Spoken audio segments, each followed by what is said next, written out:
Jeff Kennedy Live is powered by Standard Chartered Priority Banking. Join Standard Chartered Priority Banking. Your priorities.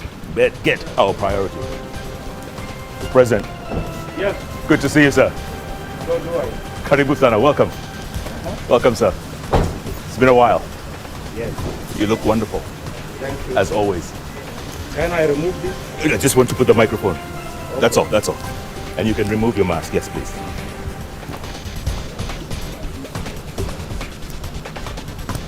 How have you been all this time? I've been good, Mr. President. I've been very good. Very good. Thank you. How are you? I'm good. Juba? Juba is good. Peaceful? Very peaceful. I see a lot of development. With quite a bit of development. Thank you. Well done. Well done. Well done. You can take off your mask. You can take off your mask. Thank you. Jeff Kennedy Live is always so powered by Johnny Walker. Johnny Walker, 200 years of blended Scotch excellence. We are in Juba this week as South Sudan celebrates 10 years of independence. And here with President Salvir Kiir. He's been president the last 10 years. We're going to ask him, is there a lot or anything to celebrate in these 10 years? Mr. President, welcome to Jeff Kennedy Live. Good to see you. We can walk a bit. Thank you for welcoming us to your office of the president. Yes. Thank you. Yeah. Tell me something, Mr. President, 10 years later, is there much to celebrate about in South Sudan? Is there anything to celebrate? Well, we have done many things. Here is now peace. And peace was our obstacle. Without war, we would have done a lot. But because of war, we did not move further. So we have many things that we can celebrate.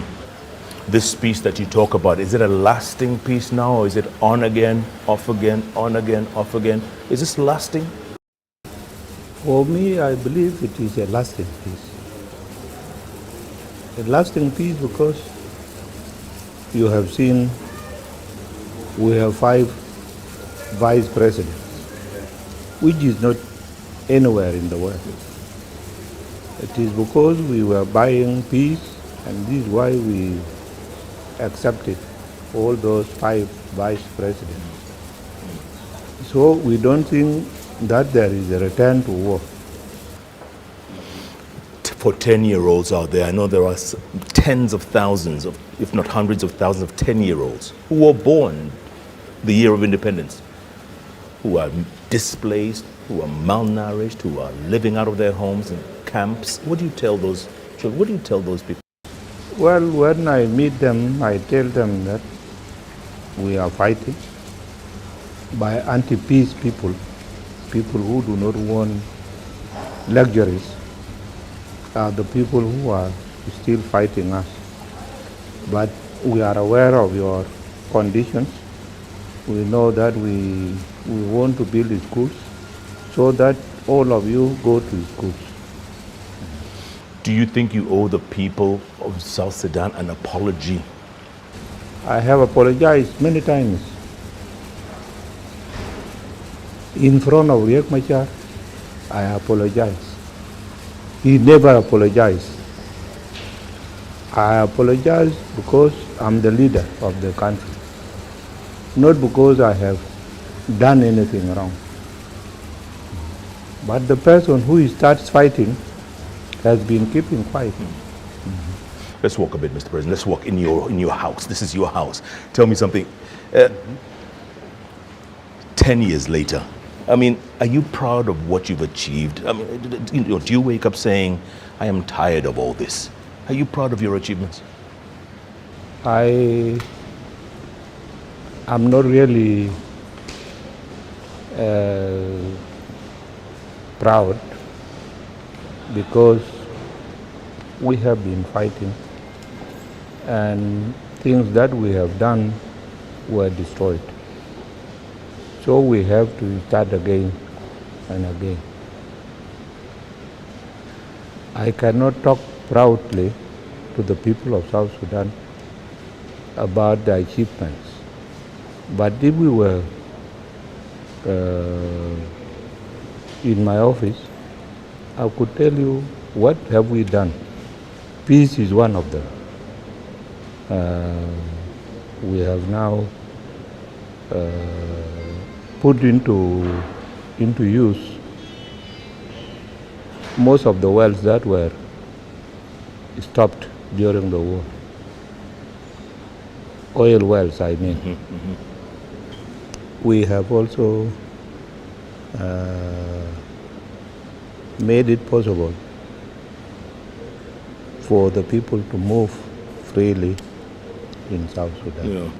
You seem to have a few regrets, Mr. President. It's like, you regret some of the things that happened the last 10 years. Yes, I have to admit that, I have many regrets. Now, like, for example, 2016, what was the cause of that fight which you witnessed? Yes. There was no reason for that battle. But because somebody wants to sit in the office of the president of South Sudan by force. It was the same thing in 2013. In 2013, we were left with only 2 years for election. He said 2 years were too much for him to wait. So it was better for him to grab it by force, which he did not manage up to today.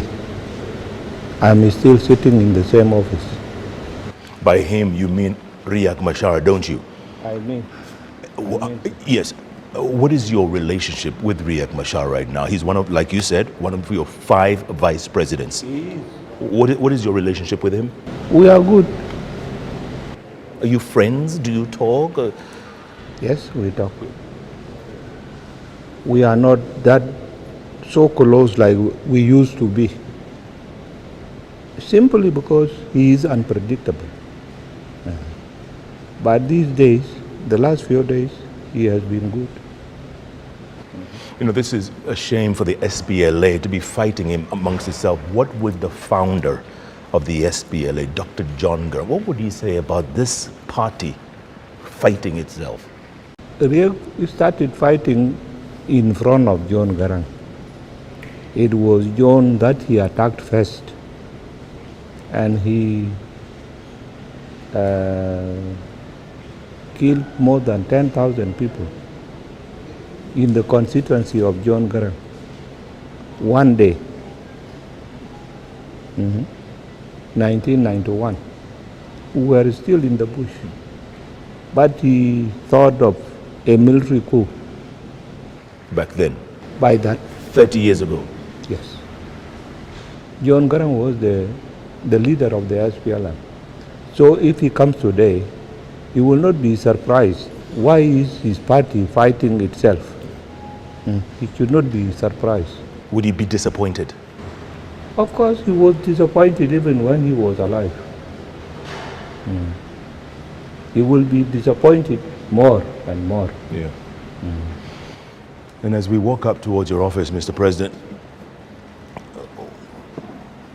for you, are you still going to continue running? I mean, there's elections in 2023, right? Do you plan to run? Well, it is to the people. But do you still have the energy to do that? What do you think if I'm told by the party and the people? I will have to. You have no choice. If I'm told by the people. Yes. If they say it's you we want. Yes. You have no choice. I have no choice. You don't want to walk away, you don't want to retire, you don't want to enjoy the rest of your... No, I will retire. I will retire. But not a forceful retirement like what Riek has been doing. I'm a very humble man. If he had waited for a while, I would have called him and told him to take over. Would you still support him today now that there's this new peace? By the way, IGAD is the one who's been spearheading this, right? What's the latest with that? Of course, IGAD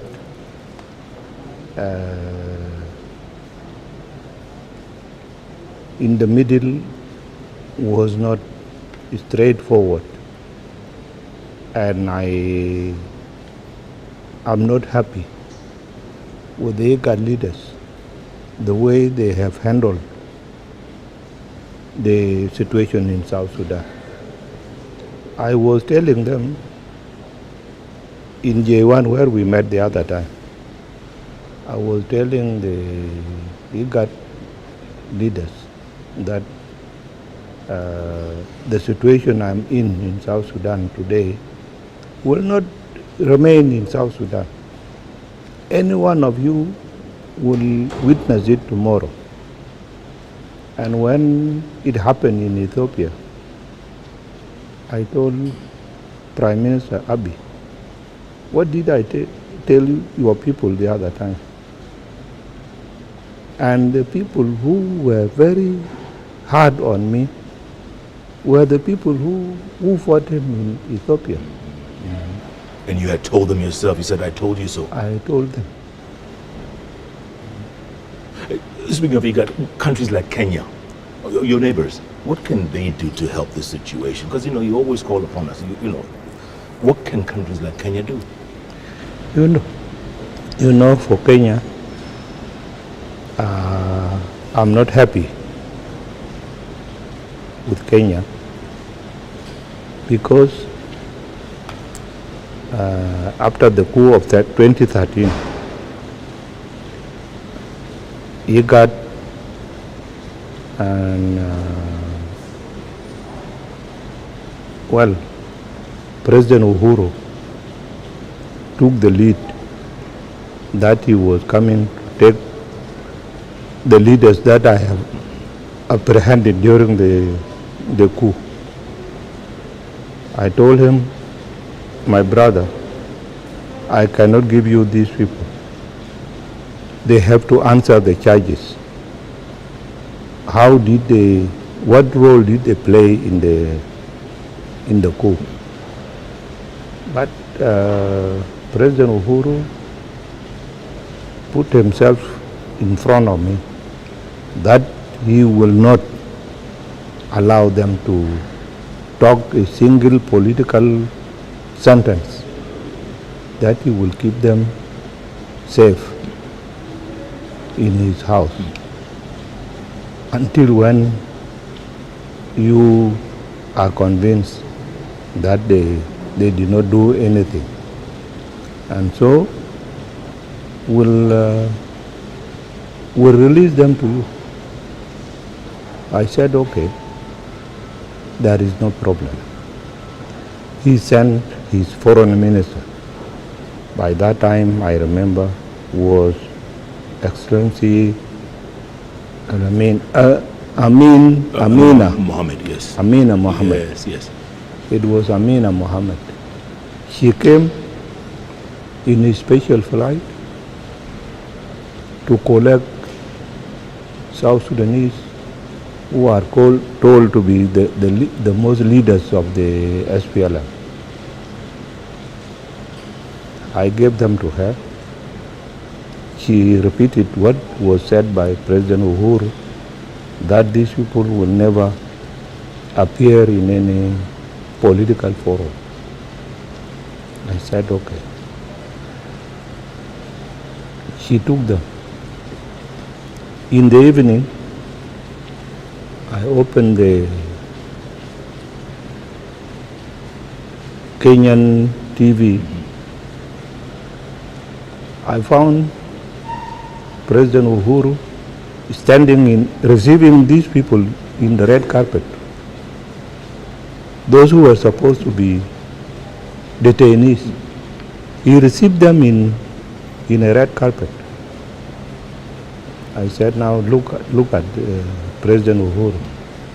Tomorrow, if I reject whatever he says, What will he tell me? And then what happened after that with the detainees? What happened? That was the release. They were given traveling documents. Those who wanted to go to Addis Ababa went. Those who wanted to go to Europe, to America, they all went. So Kenya ended up disappointing you. Yes, And what's your relationship now with President Uhuru Kenyatta? we are good. We are good. I told him that what you did was not good, and that was not what we agreed with you. What did he say? He said, but he was doing the right thing. He thought so. Do you, this thing, you always being disappointed by people, or being let down by people, is that what it is? You try to do the right thing, but you end up getting let down. Is that how you feel? Exactly. Like in the situation of 2013, I had put the people who were accused into court. And I was telling my colleagues, the presidents of the neighboring countries, that let the law takes its course. And your people will not perish in the prison. They did not accept. You feel like your hands are completely tied in this. Huh? You feel helpless. Is that how you feel? Yes, I'm helpless. Because the people with me come and slap me. When I want to fight back to slap them, I'm told not to do it. That must be very frustrating. Yes, Huh? it is frustrating. Mr. President, before we go on break, real quick, what do you tell the people of South Sudan 10 years later? What do you tell them? I have many things to tell them. I told you two things before, Yes. but I will still tell them many things.